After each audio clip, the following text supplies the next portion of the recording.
এবার নায়ক শাকিব খানের অনুষ্ঠানে ভাঙচুর করলেন ভক্তরা। মূল ঘটনা জানা যাক।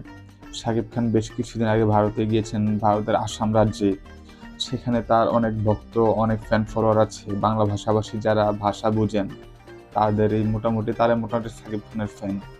তো শাকিবকে অনেকদিন ধরেই তারা ইনভাইট করার চেষ্টা করছিল, শাকিবের সময় সুযোগ হয়নি সেখানে যাওয়ার মতো। তো শাকিব খান এবার কি করলেন, যে সময় সুযোগ করে সেখানে 2টা অনুষ্ঠান রাখলেন ভারতের আসামে। তো 2টা অনুষ্ঠান থেকে আগের দিন একটা অনুষ্ঠান ঠিকঠাকই করলেন, তার সাথে গেস্ট হিসেবে ছিলেন ইদিকা পাল এবং শাকিব খান দুজনে সেখানকার অতিথি হিসেবে গিয়েছিলেন এবং তারা স্টেজ শো পারফরমেন্স করেন। ভালো কথা, সেটা না হয় শেষ হয়ে গেল ভালোর মতোই। সেখানে তারা নাচা গান অনেক কিছুই করেন।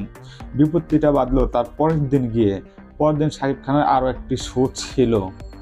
প্রিয় ভিউয়ার্স, ভিডিওটি ভালো লাগলে চ্যানেলটি সাবস্ক্রাইব করে দেবেন, লাইক এবং কমেন্ট করতেও ভুলবেন না।